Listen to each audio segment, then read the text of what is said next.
धनतेरस की पौराणिक कथा। जब किसान के घर ठहर गई मां लक्ष्मी। कार्तिक कृष्ण पक्ष की त्रयोदशी तिथि के दिन धनतेरस का पर्व पूरी श्रद्धा व विश्वास के साथ मनाया जाता है। धनवंतरी के अलावा इस दिन देवी लक्ष्मी और धन के देवता कुबेर की भी पूजा करने की मान्यता है।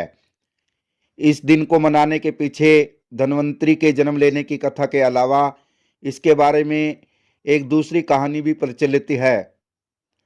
कहा जाता है कि एक समय भगवान विष्णु मृत्युलोक में विचरण करने के लिए आ रहे थे। तब लक्ष्मी जी ने भी उनसे साथ चलने का आग्रह किया। तब विष्णु जी ने कहा कि यदि मैं जो बात कहूँ तुम अगर वैसा ही मानो तो फिर चलो।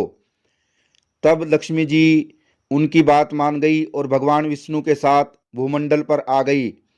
कुछ देर बाद एक जगह पर पहुंचकर भगवान विष्णु ने लक्ष्मी जी से कहा कि जब तक मैं ना आऊं तुम यहाँ ठहरो। मैं दक्षिण दिशा की ओर जा रहा हूँ, तुम उधर मत आना। विष्णु जी के जाने पर लक्ष्मी के मन में कौतूहल जागा कि आखिर दक्षिण दिशा में ऐसा क्या रहस्य है जो मुझे मना किया गया है, और भगवान स्वयं चले गए। लक्ष्मी जी से रहा न गया और जैसे ही भगवान आगे बढ़े लक्ष्मी भी पीछे पीछे चल पड़ी। कुछ ही आगे जाने पर उन्हें सरसों का एक खेत दिखाई दिया जिसमें खूब फूल लगे थे। सरसों की शोभा देखकर वह मंत्रमुग्ध हो गई और फूल तोड़कर अपना श्रृंगार करने के बाद आगे बढ़ी। आगे जाने पर एक गन्ने के खेत से लक्ष्मी जी ने गन्ने तोड़कर चूसने लगी। उसी क्षण विष्णु जी आए और यह देख लक्ष्मी जी पर नाराज होकर उन्हें शाप दे दिया कि मैंने तुम्हें इधर आने को मना किया था, पर तुम न मानी और किसान की चोरी का अपराध कर बैठी।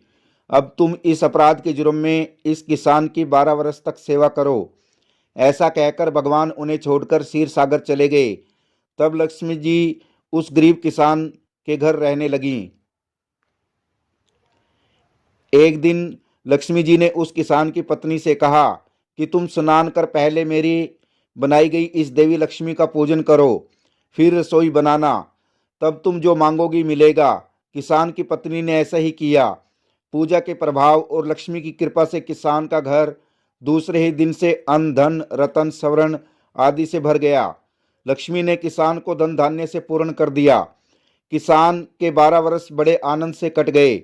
फिर 12 वर्ष के बाद लक्ष्मी जी जाने के लिए तैयार हुई। विष्णु जी लक्ष्मी को लेने आए तो किसान ने उन्हें भेजने से इनकार कर दिया। तब भगवान ने किसान से कहा कि इन्हें कौन जाने देता है, यह तो चंचला है, कहीं नहीं ठहरती।